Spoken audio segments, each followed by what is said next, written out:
Trump fires chairman of the Joint Chiefs of Staff. This is actually a very, very big deal because I don't remember the last time that a chairman of the Joint Chiefs of Staff was ever fired. Yeah, it's it's not common. Some people have been predicting this because the CQ Brown guy was like all in on DEI and was product of the previous Biden administration. And so I think we've been hearing rumblings about it that Hegseth was going to do something like this or that Trump was going to do something, and now it's finally happening. Good, right? Good. Yeah. It's about time we had a military that was focused on readiness and warfighting and not on social engineering. Yeah. That's something that I want to get to, the social engineering aspect. So the AP reports, Washington, President Donald Trump abruptly fired Air Force General CQ Brown as chairman of the Joint Chiefs of Staff on Friday, sidelining a history-making fighter pilot and respected officer as a part of a campaign to rid the military of leaders who support diversity and equity in the ranks. The ouster of Brown, only the second black general to serve as chairman, is sure to send shockwaves through the Pentagon. Can we just stop right there? Yes, please. Notice the thing that they said: a history-making fighter pilot. What history did he make? And it's like, is it really just that he's the second black general? Is that the history? Yes, that's their history. Like maybe I could be wrong. There might be something, but if I'm wrong and there actually is some history that he made independent of merely his race, then like the AP should be ashamed of itself in terms of the way it's framed this article. Yeah, I mean, but this speaks to the way that the entire media thinks now, though, doesn't it? The identity of the person in question takes precedence over any of their achievements or any of the things that they've done. Yeah. So anyway. Donald Trump has tweeted about this.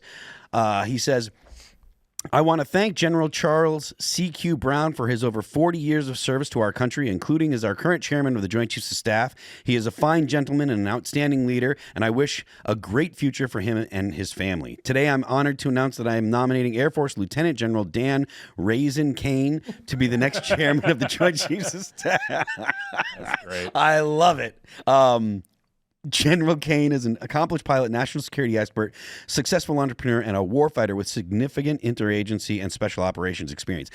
I like the fact that Donald Trump was magnanimous in his in the tweet, and for Trump, that's magnanimous. That's about as magnanimous. Yeah, it's about as magnanimous.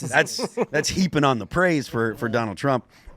He didn't call him names, so that's good. And I didn't know General Kane, Lieutenant General Kane was I didn't know that his nickname was. I've never heard of this guy before, but he sounds great. I like the idea that was never his nickname, and Trump just gave it to him now. Yeah, right. Well, I mean, I totally would. Part of me wants that to be like Raisin to be his call sign, but I also, now that you mentioned it, I do think that it would be even better if Trump was like, nah, I'm going to give him a nickname. It'll be great. I don't know anything about General Kane, so I'm going to actually. So a big thing AP should have noted was that he is the 780th general, white general, to hold that position. Yes, I was going to ask, like, when does it become no longer newsworthy? Is it when you're the third ever of something? Yeah. No, it's when they stop talking about DEI. Yeah, that's really what it is. Yeah. Let's see. He was. I wonder if he was. So he's an F-16 pilot. So if he's the 781st, it wouldn't be newsworthy. But since he's the 780th, I was when they said special operations, I was wondering if he was something like a PJ or something like that, or if he was if he had done that kind of special operations, job. But either way, I do think that it's good that Donald Trump is. And Secretary Hegseth are putting, the generals and staff on notice. I've heard that he's talking about getting rid of, like, I want to say half the generals in the military. They deserve it. Sorry, I mean, we haven't. When's the last time we won a war? You guys are all focused. I mean, on everything I've heard about what's been going on in the military and in terms of what they're putting the rank and file through, with all these idiotic trainings and just. They've screwed up the military. Recruitment is down horribly, to the point that it's actually implicates our security. That's That's just not acceptable performance. And I think a big thing is that there hasn't been accountability at the top level for failures by our military. It's always been like lower level people who've been held accountable. How do generals at the top and those in charge of the military get recruitment back up then? I mean, I just feel like that's one of those things that there's anti-American sentiment from within America that's very, very hard to reverse. So just Hegseth being the SecDef has increased the enlistment ranks. I remember there was a guest, and I can't remember, I wish I could remember who it was talking about that members re-enlisted after Trump got elected the first time because they didn't want to, they weren't interested in the military under Obama. And then I'm sure that once again would probably pick up maybe too now after Trump was reelected. I'm not sure. But it's very, very difficult to try and reignite fervor in the military when America's having such a hard time fighting amongst itself. I feel like there are a lot of people who want to join, but when they see the DEI in the service, they see what's going on, and they're not joining. I talked to young Are those folks. people paying attention to those stories? For them, not these stories, but once they see Trump get in, they're like, okay, cool, I can join. I can do what I want to do. They want to fight. They want to protect their country, serve without being told they're bad people. Yeah, I mean, so first of all, the I don't know if the majority of young men that were joining the military are white, but I know that there's a lot of Hispanics. Oh yeah, and Hispanics Huge. where and there are times where Hispanics count as white, so that might be counting the Hispanics as white. But one of the things that Hispanics generally like, they don't like the progressive left stuff. If you're the kind of Hispanic dude that's like, I'm going to join the military, you're not. You don't want to hear in Latinx. Yeah, you don't want to hear that.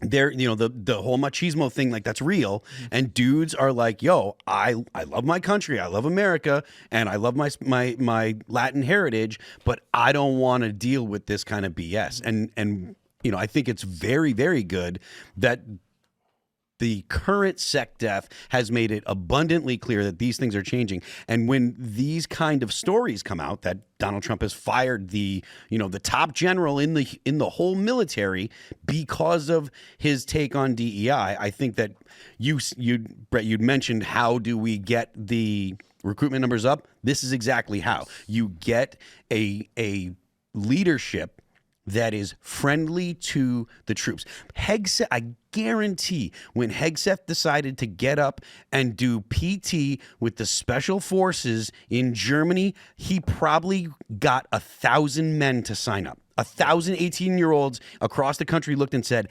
that's the kind of guy that I want to serve. And because all of my friends that are former and in the military, they were just like, man, it doesn't get any better. The SecDefs out there PTing in the cold with the special forces, that's the military I want to join. Yeah, young men are aggressive, especially if they love their country. They got this testosterone that they want to exuberate into the world. So when they see Pete doing his thing, and they want, it's just a thing. Like, I joined because I wanted to do stuff and fight and shoot guns against enemies. That was the only reason I joined. And I know I don't think we've lost that out there. There's definitely still many millions of young men who want to do that. And you also grow up you become a man within 4 years, whereas you see your college buddy dudes who are just learning about gender ideology, whatever they're talking about. There's a animalistic. There is one of the pictures, actually, if you could go back to those pictures that you had for a second there, Serge. There was one picture that has spawned a boatload of memes, and it was Hegseth running with the special forces guy. Oh, I know exactly what you're talking about. It was that like big Hulk looking dude. Oh yeah, right. I missed this You just had it. Just put it up on images. Show me the Hulk. Yeah, right here. Okay. Yeah, there it is. Oh wow, yeah. Yeah, right. Like Okay. Like, bring that up. This dude here, Okay. this guy himself has inspired at least 100 dudes to say, I'm going. Yeah, because I want to be that monster. Yes. Look, like that's just the kind of dude that young guys look at and they're like, I want to be that guy. Yes. It's amazing we ever got away from that. Like, people, what do you got? What did everybody think the military was for? right? Like, it's to hand out flowers. No, Yeah. these are the people that when we need to, we send them to kill people. Yeah, and when you heard General Miley saying, I want to know about white rage, that probably turned off. That probably turned off 1,000 people. They're just, I was going to join the military, but I'm not. Not under that guy. Not under that. Not under that fat liberal. Like, no. Yeah, especially that was did that happen before or after the Afghan pullout? I think that was after. It was so bad. I want to understand white rage. What an incredibly bad leader. You botched the pullout of Afghanistan. Something like 18 people killed. How many people died in the bombing? We had 13 Marines died. And $1 billion worth of equipment left all that gear over there. And then you have the there's no repercussions for anyone. Yeah, no one no gets general fired. gets fired. Unbelievable. None of them have the like. He should have stepped down himself. He should have said, "Yes, I am resigning." Yeah. A good leader would have said, "This happened on my watch. I am resigning." Thanks for checking out this clip from Timcast IRL. Make sure to watch the show live Monday through Friday at 8 p.m. Subscribe to this channel, and we will see you all there.